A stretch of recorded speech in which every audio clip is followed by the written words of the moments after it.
بسم اللہ الرحمن الرحیم۔ السلام علیکم۔ یہ کاشانۂ بصیرت کا آڈیو بک سیکشن ہے۔ ہم جو کتاب پڑھ رہے ہیں اس کتاب کا نام ہے تہذیب آل محمد، تالیف آیت اللہ علامہ محمد باقر مجلسی علیہ رحمہ، مترجم حجۃ الاسلام علامہ عابد عسکری صاحب۔ اب ہم اس کتاب کا پارٹ 7 پڑھیں گے۔ نمبر 9، مومن کی مہمان نوازی کی فضیلت۔ حضرت امام جعفر صادق علیہ السلام فرماتے ہیں، جب کوئی برادر مومن آپ کے گھر آئے تو اس کو کھانا کھلاؤ، اگر کھانا نہ کھائے تو کوئی چیز پینے کی دو، اور اگر یہ بھی قبول نہ کرے تو کم از کم اس کے ہاتھ سے پانی یا کسی خوشبودار عرق سے دھلا دو۔ حضرت رسول خدا صلی اللہ علیہ وآلہ وسلم نے فرمایا، مومن کو اپنے برادر مومن کی عزت اور خاطرداری میں جو برتاؤ ضروری ہیں ان میں سے ایک یہ بھی ہے کہ اس کا تحفہ قبول کرے اور جو اپنے پاس ہو اسے بطور تحفہ دے، اور اگر نہ ہو تو اس کے لیے تکلیف نہ کرے۔ حدیث میں ہے کہ جب برادر مومن خود سے تمہارے پاس آئے تو گھر میں جو کچھ موجود ہے اس کے لیے لاؤ، اور اگر آپ نے اسے بلا لیا ہے تو تکلف کرو۔ حسن بن حشام سے منقول ہے، میں ابن ابی یافور کے ساتھ حضرت امام جعفر صادق علیہ السلام کی خدمت میں گیا۔ حضرت نے دوپہر کا کھانا طلب کیا۔ حشام نے عرض کیا کہ میں تو کم کھاؤں گا۔ حضرت نے فرمایا کہ تو یہ نہیں جانتا کہ مومن کو اپنے برادر مومن کی جتنی محبت ہوتی ہے اس کا اندازہ اسی سے ہو سکتا ہے کہ اس کے کھانے میں سے کتنا کھایا، یعنی جتنی زیادہ دوستی ہوگی اتنا ہی کھانا زیادہ کھائے گا۔ حضرت امام رضا علیہ السلام نے فرمایا، جو شخص صاحب ہمت ہوتا ہے وہ لوگوں کا کھانا کھاتا ہے کہ لوگ بھی اس کا کھانا کھائیں، اور جو بخیل ہوتا ہے وہ لوگوں کا کھانا اس خوف سے نہیں کھاتا کہ لوگ بھی اس کے یہاں کھائیں گے۔ حضرت رسول خدا صلی اللہ علیہ وآلہ وسلم نے فرمایا، ولیمہ اور مہمانی 5 موقع پر سنت ہے۔ نمبر 1 شادی، نمبر 2 عقیقہ، نمبر 3 ختنہ، نمبر 4 نیا مکان خریدنا یا بنانا، نمبر 5 جس وقت سفر سے لوٹ کر گھر آئے۔ حضرت رسول خدا صلی اللہ علیہ وآلہ وسلم نے اس ولیمے میں شریک ہونے سے منع فرمایا ہے جو امیروں کے لیے مخصوص ہو، اور اس گھر میں فقیروں کو نہ بلایا جائے۔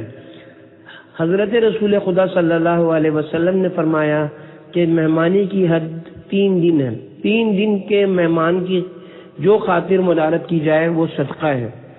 حضور اکرم صلی اللہ علیہ وآلہ وسلم نے ارشاد فرمایا، اپنے مومن بھائی کے پاس اتنی مدت قیام نہ کرو کہ اس کو فکر لاحق ہو جائے اور اس کے پاس تمہارے لیے خرچ کرنے کو کچھ نہ بچے۔ ابن ابی یافور نے روایت کی ہے، میں نے ایک مہمان کو حضرت امام جعفر صادق علیہ السلام کے مکان میں کسی کام کے لیے اٹھتے ہوئے دیکھا۔ حضرت نے اسے روک دیا اور خود اٹھ کر اس کام کو انجام دیا۔ پھر یہ فرمایا کہ آقا نامدار رسول خدا نے مہمان سے کام لینے کو منع فرمایا ہے۔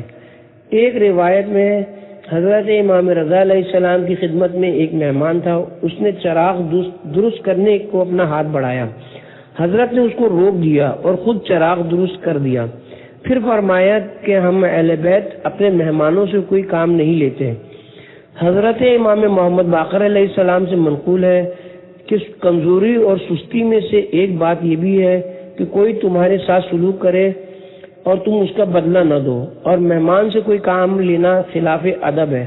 بس جس وقت کوئی مہمان آئے تو اترنے میں اس کی مدد کرو، اور جس وقت وہ چاہے کہ اپنا اسباب باندھے تو جانے میں اس کی مدد نہ کرو، تو یہ خبیث نفس کی دلیل ہے۔ نیز جاتے وقت عمدہ اور خوشبودار کھانا پکا کر بطور زاد راہ اس کو دے دو کہ یہ جوان مردی کی دلیل ہے۔ حضرت رسول خدا صلی اللہ علیہ وآلہ وسلم نے فرمایا، مہمان کے حقوق میں سے ایک یہ بھی ہے کہ جاتے وقت صاحب خانہ کم از کم گھر کے دروازے تک اس کے ساتھ جائے۔ حضرت محمد مصطفیٰ صلی اللہ علیہ وآلہ وسلم کا ارشاد گرامی ہے، 8 آدمی ایسے ہیں کہ اگر وہ ذلیل و خوار کیے جائیں تو انہیں اپنے آپ کو ملامت کرنی چاہیے۔ نمبر 2، جو کسی کے دسترخوان پر بن بلائے چلا جائے۔ نمبر 2، وہ مہمان جو صاحب خانہ پر اپنا حکم چلائے۔ نمبر 3، جو شخص اپنے دشمنوں سے نیکی کا طلبگار ہو۔ نمبر 4، وہ شخص جو کنجوس اور بخیل لوگوں سے بخشش اور احسان کا امیدوار ہو۔ نمبر 5، وہ شخص جو 2 آدمیوں کے راز یا گفتگو میں ان کی اجازت کے بغیر دخل دے۔ نمبر 6، وہ شخص جو بادشاہوں اور حکام وقت کو وقت نہ دے۔ نمبر 7، وہ شخص جو کسی ایسی محفل میں بیٹھے جس میں بیٹھنے کی اس میں لیاقت نہ ہو۔ نمبر 8، وہ شخص جو کسی ایسے شخص سے بات کرے جو اس کی بات پر توجہ نہ دے۔ ایک اور حدیث میں ہے کہ اپنے کھانے پر ایسے لوگوں کو بلاؤ جن سے محض خدا کے لیے دوستی ہو۔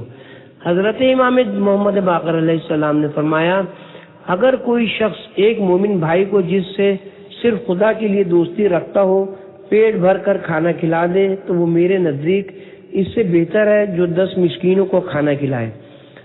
حضرت امام علیہ السلام سے منقول ہے، جب حضرت رسول خدا مہمان کے ساتھ کھانا کھاتے تھے تو خود سب سے پہلے شروع فرماتے تھے اور سب کے بعد ہاتھ روکتے تھے تاکہ مہمان بھوکا نہ رہ جائے۔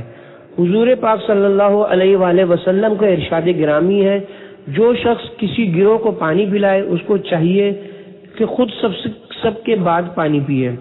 حضرت امام جعفر صادق علیہ السلام فرماتے ہیں، جب کوئی مومن بھائی تمہارے گھر میں آئے تو اس سے یہ دریافت نہ کرو کہ تم نے کچھ کھایا ہے یا نہیں، بلکہ جو کچھ موجود ہو لے آؤ، کیونکہ جمع مردی یہ اسی میں ہے کہ حاضر حاضر کر دیا جائے۔ اگر کوئی شخص 1000 درہم کھانے میں صرف کر دے اور ایک مومن اس میں سے کھا لے تو اسراف نہ ہوگا۔ بہت سی احادیث میں آیا ہے کہ جب کوئی مہمان آتا ہے تو وہ اپنی روزی لاتا ہے، یہ فضل خدا ہے۔ جب وہ کھانا کھا لیتا ہے تو سابق خانہ کی بخشش ہو جاتی ہے۔ حضرت امیر المومنین علیہ السلام نے فرمایا، جو مومن اپنے مہمان کی آواز سن کر خوش ہو اس کے تمام گناہ بخش دیے جائیں گے۔ حضرت رسول خدا صلی اللہ علیہ وآلہ وسلم نے فرمایا، جس گھر میں مہمان نہ آئے گا اس میں فرشتے کبھی نہ آئیں گے۔ حضرت آل محمد فرماتے ہیں، مومن بھائی کے جو حقوق مومن پر واجب ہیں ان میں سے ایک یہ بھی ہے کہ جب وہ دعوت کرے قبول کی جائے۔ پیغمبر اکرم صلی اللہ علیہ وآلہ وسلم کا ارشاد گرامی ہے، میں تمام حاضرین اور غائبین کو وصیت کرتا ہوں کہ مسلمانوں کی ضیافت رد نہ کریں، خواہ 5 میل کا فاصلہ بھی طے کرنا پڑے، کیونکہ کسی مومن بھائی کی دعوت قبول کرنا دین کے ضروری احکامات میں سے ہے۔ یہ بھی فرمایا ہے کہ سب سے بدتر محرومی یہ ہے کہ کوئی شخص اپنے مومن بھائی کی دعوت کرے اور وہ اسے قبول نہ کرے۔ نمبر 10، خلال کی فضیلت اور اس کے آداب۔ حضرت امام صادق علیہ السلام سے منقول ہے، حضرت جبرائیل جناب رسول خدا کے لیے مسواک لائے اور عرض کیا، خلال سے دانتوں کی جڑیں مستحکم ہوتی ہیں اور دانتوں کی اصلاح ہو جاتی ہے، نیز روزی بڑھتی ہے۔ حضرت امیر المومنین علیہ السلام نے فرمایا، جھاڑو کی لکڑی سے خلال کرنے سے مفلسی اور حماقت پیدا ہوتی ہے۔ حضرت رسول خدا صلی اللہ علیہ وآلہ وسلم نے فرمایا، مہمان کے حقوق میں سے ایک یہ بھی ہے کہ اس کے لیے خلال مہیا کرے۔ یہ بھی فرمایا کہ خلال کرو، کیونکہ فرشتے کسی شخص کے دانتوں میں کھانا دیکھنے سے زیادہ کسی چیز کو دشمن نہیں رکھتے۔ حضرت امام جعفر صادق علیہ السلام فرماتے ہیں، طعام کا جو حصہ دانتوں کی جڑوں میں رہ جائے اسے تو کھاؤ، اور جو دانتوں کے درمیان میں رہ جائے اسے پھینک دو۔ صادق آل محمد نے ارشاد فرمایا، جو کچھ خلال کے ذریعے سے نکل جائے اسے نہ کھاؤ، کیونکہ اس سے اندرونی زخم پیدا ہوتے ہیں۔ نمبر 11، پانی کی فضیلت اور اس کی قسمیں۔ احادیث میں کہ دنیا و آخرت میں سب سے بہتر پینے کی چیز پانی ہے۔ امام جعفر صادق علیہ السلام نے فرمایا، جو شخص دنیا کے پانی سے لطف اندوز ہوگا اس کو اللہ تعالی بہشتی مشروبات سے لطف اندوز کرے گا۔ کسی شخص نے امام علیہ السلام سے پوچھا کہ پانی کا مزہ کیا ہے؟ آپ نے فرمایا زندگانی کا۔ حضرت امیر المومنین علیہ السلام ارشاد فرماتے ہیں آیہ کریمہ، پھر قیامت کے دن تم سے ضروری نعمات دے دنیا کا سوال کیا جائے گا۔ میں ان نعمتوں سے مراد تازہ کھجور اور ٹھنڈا پانی ہے۔ حدیث میں ہے روئے زمین کے جن کے تمام پانیوں سے آب زمزم زیادہ بہتر ہے، اور آب برسوت جو یمن میں ہے وہ روئے زمین کے تمام پانیوں سے بدتر ہے، کیونکہ کافروں کی روحیں وہاں جاتی ہیں اور ان کو شب و روز عذاب دیا جاتا ہے۔ حضرت امام جعفر صادق علیہ السلام نے فرمایا آب زمزم ہر مرض کے لیے شفا ہے۔ حضرت امیر المومنین علیہ السلام نے فرمایا بارش کا پانی پیو کہ وہ بدن کو پاک و صاف کرتا ہے، بیماریوں اور دردوں کو بدن سے نکال دیتا ہے۔ حضرت امیر المومنین علیہ السلام فرماتے ہیں اگر اہل کوفہ اپنے بچوں کے گلے آب فرات سے اٹھاتے تو اس میں کچھ شک نہیں کہ وہ سب کے سب مومن ہوتے ہیں۔ امام جعفر صادق علیہ السلام کا ارشاد ہے اگر میں پاس رہتا ہوتا تو ہر صبح و شام دریائے فرات پر جانا پسند کرتا۔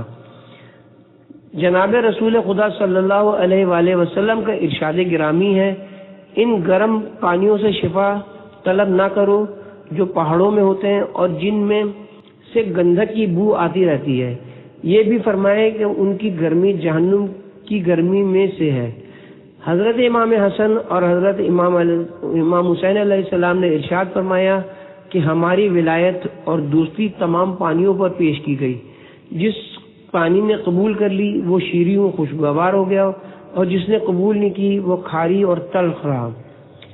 حضرت امام محمد باقر علیہ السلام اس بات کو بالکل ناپسند کرتے تھے کہ کوئی شخص کڑوے پانی سے اور اس پانی سے جس میں گندک کی بو آتی ہے طلب شفا کرے۔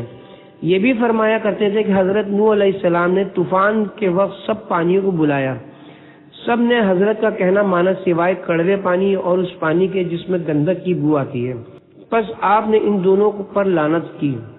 حضرت امام جعفر صادق علیہ السلام کا فرمان ہے ٹھنڈا پانی حرارت کو بجھاتا ہے، صفرا کو کم کرتا ہے، طعام کو معدے میں گھلاتا ہے، طب کو زائل کرتا ہے۔ فرمایا کہ ابلا ہوا پانی ہر درد کے لیے مفید ہے اور کسی طرح نقصان نہیں پہنچاتا۔ حضرت امام موسی کاظم علیہ السلام نے فرمایا ٹھنڈا پانی پینے میں سب سے زیادہ مزیدار ہے۔ منقول ہے میں حضرت امام موسی کاظم علیہ السلام کی خدمت میں گیا اور آپ کو زیادہ پانی پینے سے منع کیا تو آپ نے فرمایا کہ پانی پینا کسی طرح نقصان دہ نہیں ہے، بلکہ یہ طعام کو معدے میں ہضم کرتا ہے، غصے کو کم کرتا ہے، عقل کو بڑھاتا ہے اور صفرا کو گھٹاتا ہے۔ ایک شخص حضرت امام جعفر صادق علیہ السلام کی خدمت میں گیا، اس وقت امام خرما تناول فرما رہے تھے، اس کے ساتھ ساتھ آپ پانی بھی مسلسل پیتے جا رہے تھے۔ اس نے عرض کیا مولا اگر آپ کھجور کے بعد پانی نہ پئیں تو بہتر ہے۔ ارشاد فرمایا کہ میں کھجور کھاتے ہی اسی لیے ہوں کہ پانی کا ذائقہ اچھا معلوم ہو۔ نمبر 12 پانی پینے کے آداب۔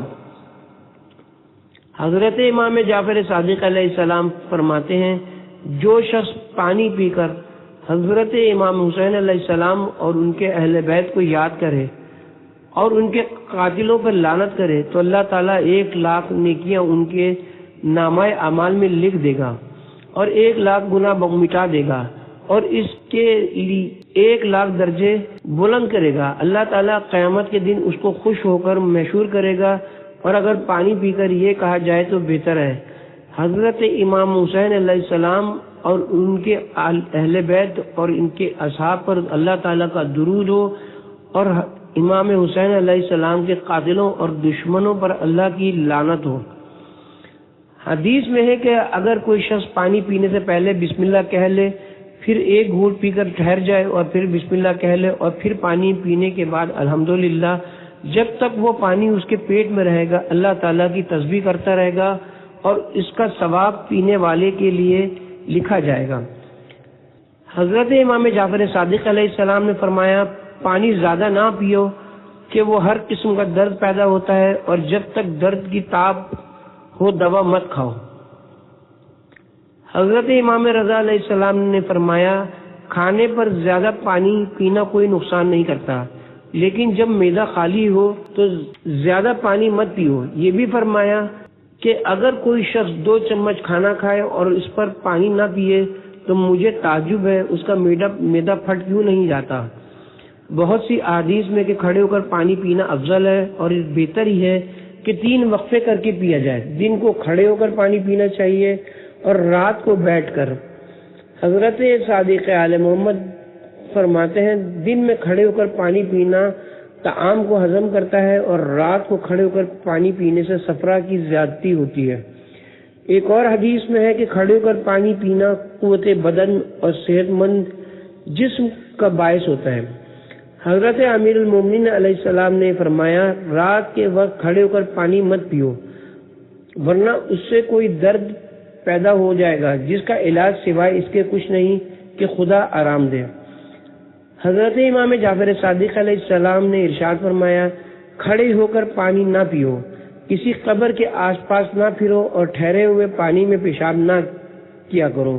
جو شخص ایسا کرے اس پر کوئی بلا آ پڑے تو اسے چاہیے کہ اپنے آپ کو ملامت کرے۔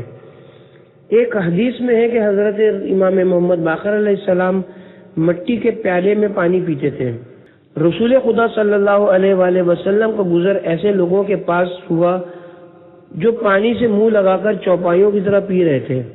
حضرت نے فرمایا اپنے ہاتھ سے پیو کہ اس سے بہتر تمہارے لیے کوئی برتن نہیں ہے۔ حضرت امام محمد باقر علیہ السلام نے فرمایا پانی پینے کے آداب میں سے قابل خیال آداب یہ ہے کہ ابتدا میں بسم اللہ کہے اور اختتام پر الحمدللہ۔ برتن کو دستی لگی ہو تو اس کے سامنے سے ہو اور اگر وہ کہیں سے ٹوٹا ہو یا چھید ہو تو اس طرف سے نہ پینا چاہیے۔ یہ دونوں جگہیں شیطان سے تعلق رکھتی ہیں۔ حضرت رسول خدا صلی اللہ علیہ وآلہ وسلم نے منہ سے پانی میں پھونک مارنے سے منع فرمایا ہے۔ حدیث میں ہے کہ جناب رسول خدا کبھی شیشے کے برتنوں میں پانی پیتے تھے جو شام سے حضرت کے لیے تحفے کے طور پر آیا کرتے تھے، کبھی لکڑی کے برتن میں کبھی چمڑے کے، اور اگر کوئی برتن موجود نہ ہو تو چلو سے پانی پی لیتے تھے۔ چوتھا باب نکاح کی فضیلت اور عورتوں کے ساتھ رہنے سہنے کے آداب اور اولاد کی پرورش اور ان کے ساتھ میل جول رکھنے کے فوائد۔ نمبر 1 نکاح کی فضیلت اور اس کے آداب، کنوارا رہنے کی ممانعت۔ حضرت امام جعفر صادق علیہ السلام فرماتے ہیں اپنی بیوی یا بیویوں کو زیادہ عزیز رکھنا پیغمبروں کے اخلاق میں داخل تھا۔ فرمایا کہ میرے خیال میں کسی مرد مومن کے ایمان میں ترقی نہیں ہو سکتی سوائے اس کے کہ وہ اپنی بیویوں سے محبت رکھے۔ فرمایا کہ جسے اپنی بیوی یا بیویوں سے زیادہ محبت ہوتی ہے اس کے ایمان میں ترقی ہوتی ہے۔ حضرت امام رضا علیہ السلام کا فرمان ہے 3 چیزیں پیغمبروں کی سنت میں داخل ہیں۔ نمبر 1 خوشبو سونگھنا، نمبر 2 جو بال بدن پر ضرورت سے زیادہ ہوں ان کو دور کرنا، نمبر 3 اپنی بیوی یا بیویوں سے زیادہ مانوس ہونا اور ان کے حقوق ادا کرنا۔ روایت میں ہے کہ سکینہ نخوی نے بیوی، خوشبو اور لذیذ کھانوں کو ترک کر کے عبادت اختیار کر لی تھی۔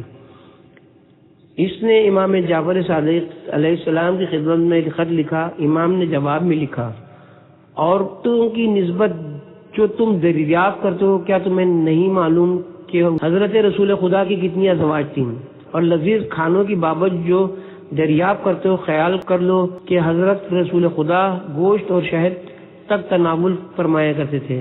نیز حضرت نے یہ ارشاد فرمایا کہ جس شخص نے ایک عورت سے شادی کی اس نے آدھے ایمان کی حفاظت کر لی اور باقی نصف میں تقوی کی ضرورت ہے۔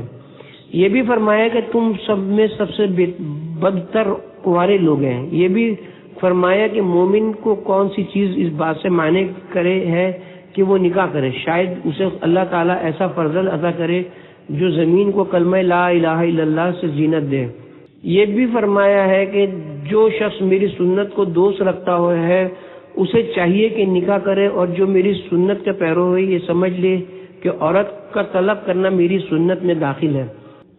حضرت رسول خدا صلی اللہ علیہ وآلہ وسلم نے فرمایا ہے کہ جو شخص افلاس اور پریشانی کے ڈر سے نکاح نہ کرتا ہو اس میں کوئی شک نہیں کہ وہ خدا سے بدگمان ہے، کیونکہ اللہ تعالیٰ فرماتا ہے یعنی اگر وہ فقیر ہوں گے تو خدا اپنے فضل سے انہیں غنی کر دے گا۔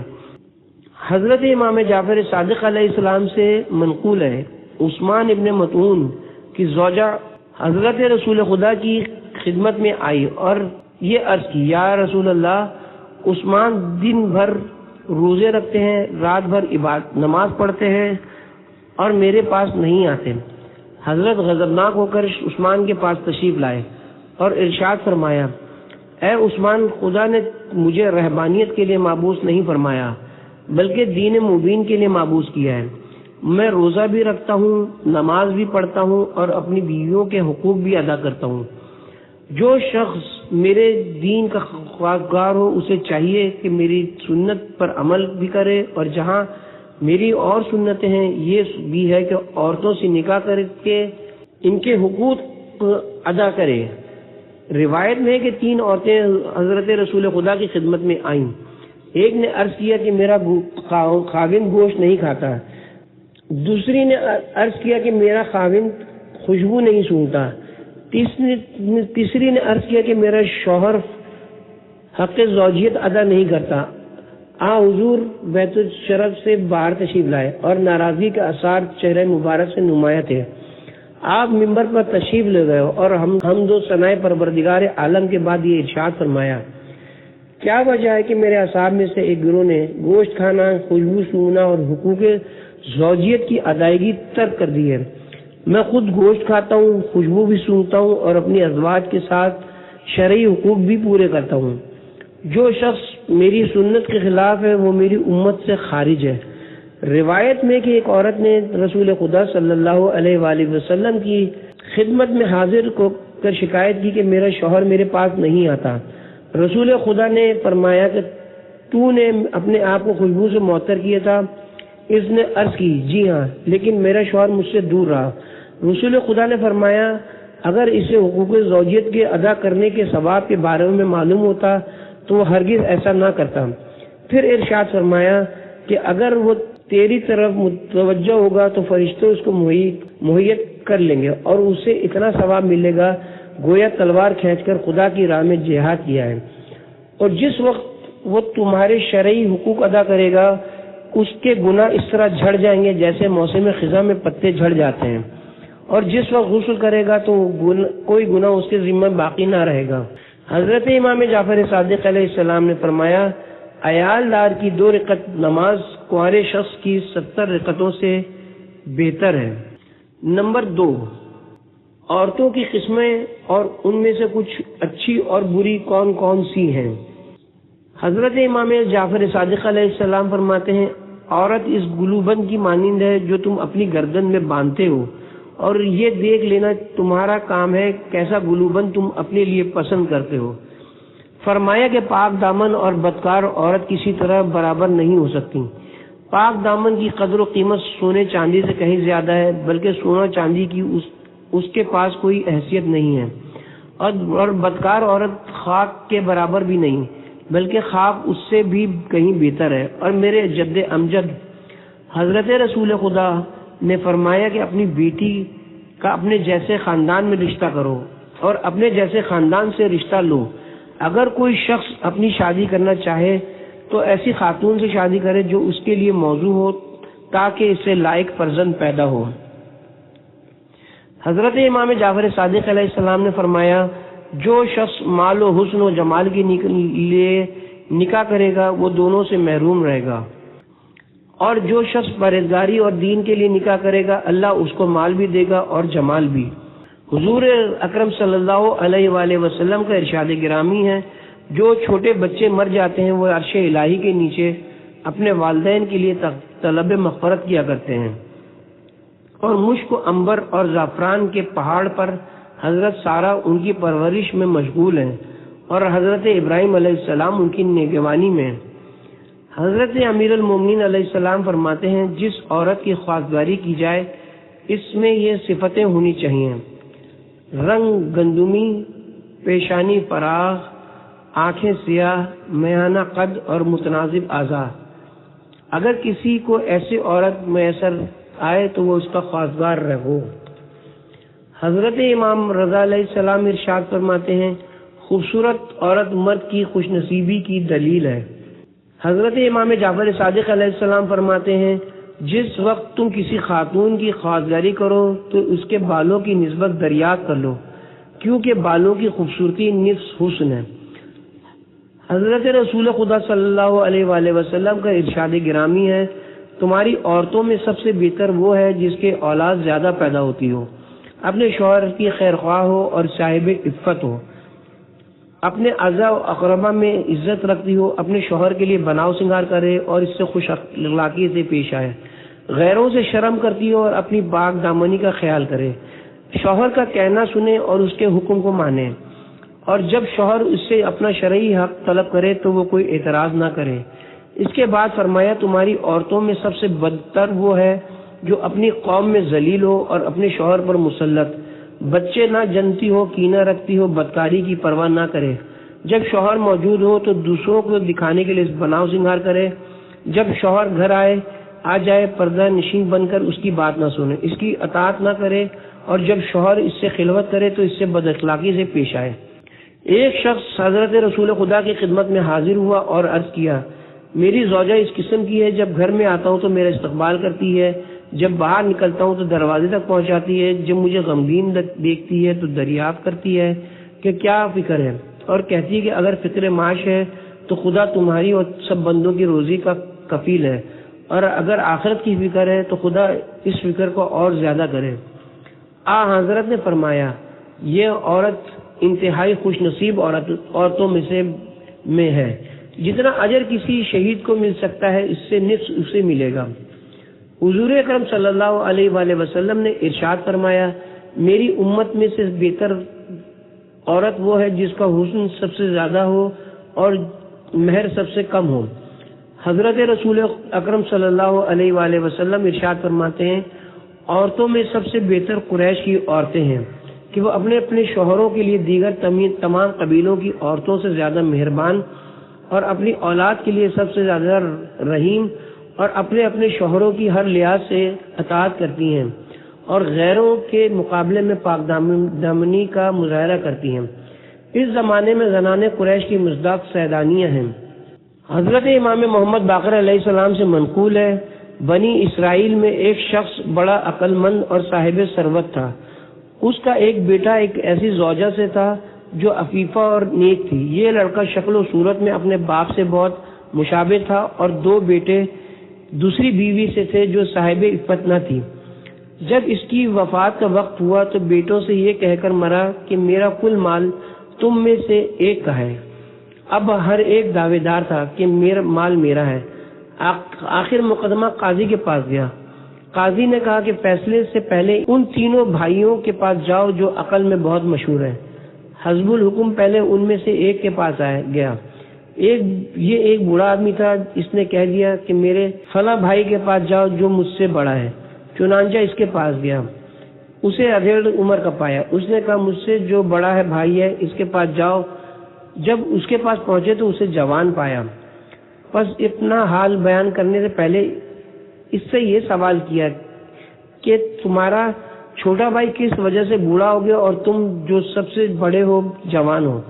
اس نے کہا میرے چھوٹے بھائی کی عورت بہت بری ہے اور وہ اس کی برائیوں پر صبر کرتا ہے اس خیال سے کہ وہ کسی اور مصیبت میں مبتلا نہ ہو جائے جس پر صبر نہ ہو سکے، یہی وجہ ہے کہ وہ سب سے زیادہ بوڑھا معلوم ہوتا ہے۔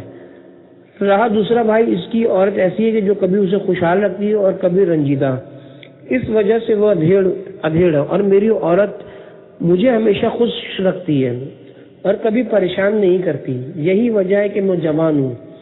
بھائیوں نے یہ کیفیت سن کر اپنا قصہ اس سے بیان کیا۔ اس نے کہا کہ پہلے تم اپنے باپ کی ہڈیاں نکال کر جلا ڈالو، پھر میرے پاس آنا، میں تمہارا فیصلہ کر دوں گا۔ جب وہ چلے تو چھوٹے بھائی نے تلوار اٹھا لی اور دونوں بڑے بھائیوں نے کھدالیں اٹھا لے لی۔ باپ کی قبر پر پہنچ کر بڑے بھائیوں نے کھدالیں لگانا شروع کر دی کہ قبر کو کھود ڈالی، اور چھوٹے نے تلوار کھینچی کہ میں اپنے باپ کی قبر نہ کھودنے دوں گا، میں نے اپنا مال آپ دونوں کو دے دیا ہے۔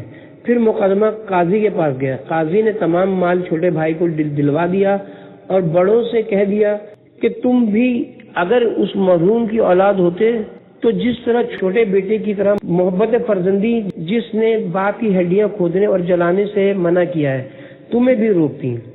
نمبر 3، نکاح کے آداب۔ حدیث میں ہے کہ رات کے وقت نکاح کرنا سنت ہے۔ حضرت امام محمد باقر علیہ السلام کو اطلاع ملی کہ ایک شخص نے دن میں ایسے وقت نکاح کیا ہے کہ گرم ہوا چل رہی تھی۔ فرمایا مجھے گمان نہیں ہے کہ ان میں آپس میں محبت و اتفاق ہو، چنانچہ تھوڑے دنوں کے بعد جدائی ہو گئی۔ حضرت امام جعفر صادق علیہ السلام فرماتے ہیں جو شخص قمر در عقرب میں نکاح یا شادی کرے اس کا انجام اچھا نہ ہوگا۔ حضرت امیر المومنین علیہ السلام فرماتے ہیں جمعے کا دن منگنی اور نکاح کا دن ہے۔ یہ بھی جان لینا چاہیے کہ نکاح میں لوگوں کو بلانا، ان لوگوں کو کھانا کھلانا اور عقد نکاح سے پہلے خطبہ پڑھنا سنت ہے۔ حضرت رسول خدا صلی اللہ علیہ وآلہ وسلم نے فرمایا ہے کہ نکاح کے وقت کھانا دینا پیغمبروں کی سنت ہے۔ حضرت رسول خدا صلی اللہ علیہ وآلہ وسلم نے فرمایا ولیمہ پہلے دن ضروری ہے، دوسرے دن کوئی حرج نہیں اور تیسرے دن ریاکاری۔ حضرت امام محمد باقر علیہ السلام فرماتے ہیں جب تمہیں نکاح کی محفل میں بلایا جائے تو جانے میں تاخیر کرو کیونکہ یہ تمہیں یاد دلائے گی۔ حضرت محمد مصطفیٰ صلی اللہ علیہ وآلہ وسلم نے فرمایا کوے سے 3 عادتیں سیکھو۔ نمبر 1، چھپ کر حقوق زوجیت ادا کرنا۔ نمبر 2، صبح سویرے روزی کی تلاش کرنا۔ نمبر 3، دشمنوں سے پرہیز کرنا۔